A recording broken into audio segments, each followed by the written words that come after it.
acadêmicos do Centro de Ciências e Tecnologias do Maranhão, o Unifacema, e iremos apresentar um trabalho da disciplina de Obrigações e Responsabilidades Civis, ministrada por a nossa professora Patrícia Ximenes. O nosso trabalho ele possui por tema Reflexo da pandemia na responsabilidade civil das relações obrigacionais.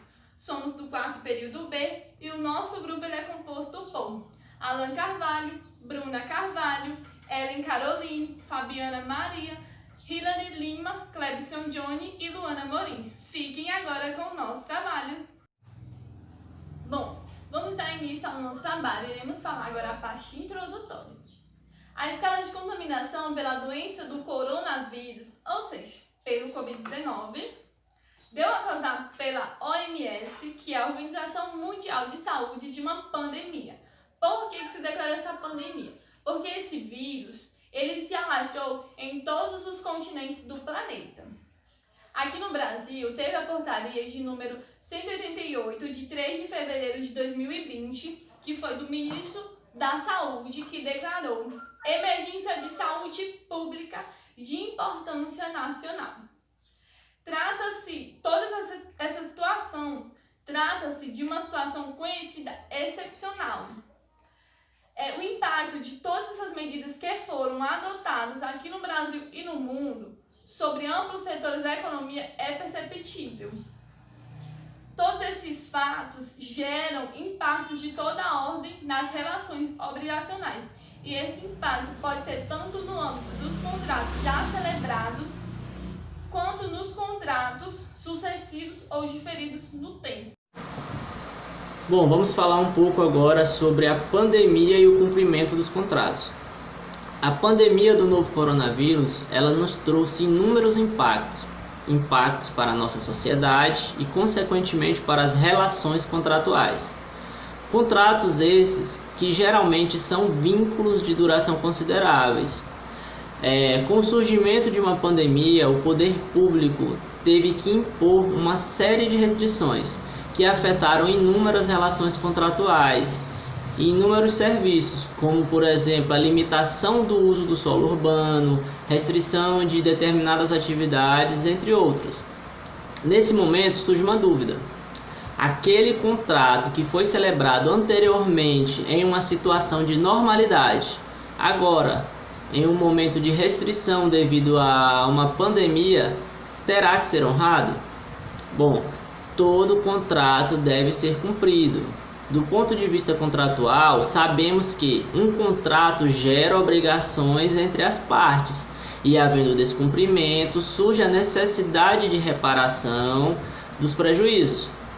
Todavia, a necessidade do cumprimento desse contrato não pode se dar com sacrifício da dignidade entre as partes, dos contratantes. Ninguém pode ser prejudicado pelo surgimento de um vírus que a gente não esperava. Não tínhamos como prever estar em um momento de pandemia na celebração daquele contrato. O Código Civil, ele nos diz no seu artigo 393 que o devedor não responde pelos prejuízos resultantes de caso fortuito ou de força maior, se expressamente não se houver por eles responsabilizado. Quando a lei nos diz que os contratos devem ser cumpridos conforme as regras existentes durante a sua elaboração, ela também nos diz que aqueles contratos devem ser cumpridos aquela maneira se não houver acontecido nada que abale aquela estrutura contratual. Portanto, havendo posteriormente ocorrido uma situação de desequilíbrio nesse contrato, essa situação em hipótese alguma pode ser ignorada. Nessa situação, esses contratos podem ser revisados, pois essa revisão ela é consequência da ocorrência de um fato de desarmonia. Fato esse que veio a causar uma certa onerosidade naquele contrato. Onerosidade essa que ocorreu de um fato imprevisível e que não foi de responsabilidade de nenhuma das partes. Nesse momento é necessário um acordo entre as partes, é aconselhável um acordo. Caso isso não seja possível, aí é necessário acionar o Poder Judiciário com uma ação de revisão de contrato. Portanto, os contratos devem sim ser honrados, ser cumpridos, porém não necessariamente como quando foram celebrados, anteriormente à intervenção do poder público, anteriormente aos efeitos danosos que a pandemia vem gerando sobre nossa sociedade. Portanto, faz-se necessário a revisão de determinados contratos para que se mantenha um equilíbrio. Havendo impossibilidade contratual devido às dificuldades financeiras decorrentes da pandemia, a ciência jurídica buscou compreender a crise econômica e social de maneira justa e equilibrada através de dois tipos de contratos, o definitivo e o temporário. O definitivo é que ele continuará em vigor até mesmo depois da pandemia, e o temporário, que só tem seu vigor durante a pandemia. Olá, tudo bem?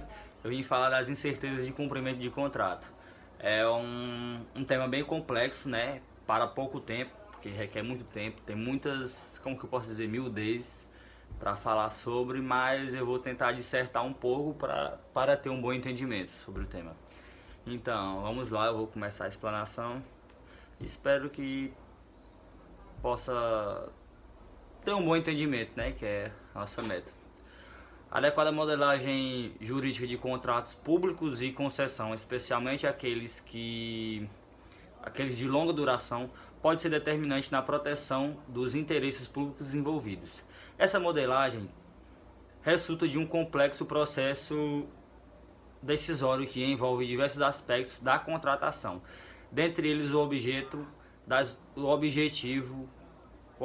as obrigações e responsabilidades das partes, o mecanismo de pagamento, a alocação de risco dos projetos e flexibilidade do contrato e alterações posteriores e os mecanismos de incentivos ao cumprimento. No que toca especificamente à alocação de riscos, a modelagem contratual busca antecipar ocorrências mais prováveis e fixar, desde logo, qual das partes suportará as suas consequências. Nesse aspecto, a maior amplitude do fator tempo expõe os contratos de longa duração a mais contingências durante sua execução, atingindo esforços em modelagem que os tornem capazes de absorver os impactos desses eventos ocasionais. Já a amplitude dos aspectos de possíveis, de possíveis ocorrências futuras impede que o contrato seja completo, impossibilitando que seu texto traga respostas de todos os eventos futuros. No momento da contratação, né, havendo muitos deles absolutamente imagináveis em contratos de longa duração. Essa incompletitude contratual incapacitada de previsão completa de todos os cenários futuros que podem impactar no contrato é também algo que demanda um tratamento jurídico próprio. A discussão sobre a modelagem jurídica do risco de contrato de concessão é de grande relevância no campo das concessões de infraestruturas de transporte no Brasil, em especial de rodoviárias, ferroviárias e aeroportos, tendo em vista o impacto direto de tais projetos exercerem na vida de milhões de cidadãos que utilizam essas estruturas diariamente, bem como os diversos fatores de riscos aos quais estão expostos. Então, esse foi o meu tema. Muito obrigado e espero que tenham um bom entendimento. Tchau.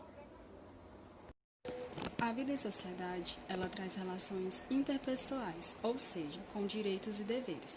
Assim, através das obrigações, o cidadão é submetido ao encargo de cumprir o prometido, principalmente os termos em relação contratual. Assim, nas relações contratuais de trato sucessivo, são como as situações em que o credor opta por não exigir temporariamente determinada obrigação do devedor. São casos em que o credor tolera o inadimplemento total ou parcial de uma obrigação do devedor.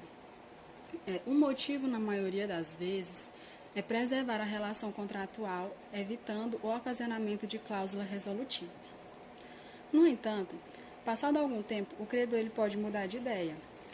exigindo o adimplemento exato e integral das obrigações contratuais, assim como o pagamento de eventuais penalidades. O que nos leva a falar sobre dois importantes institutos, a SUPRÉCIO e a SURRÉCIO. O conceito desses institutos está intimamente ligado à passagem do tempo e à postura das partes envolvidas no negócio jurídico. Assim, é importante ressaltar que esses dois conceitos eles devem ser analisados em cada caso concreto, examinando-se notadamente o desenvolvimento da relação entre as partes e a existência de uma efetiva confiança, tudo sob a ótica da boa-fé objetiva. Fabiana Maria, e eu vou dar continuidade ao conteúdo. Então, o Código Penal ele reserva um capítulo inteiro aos crimes relacionados ao contágio de doenças.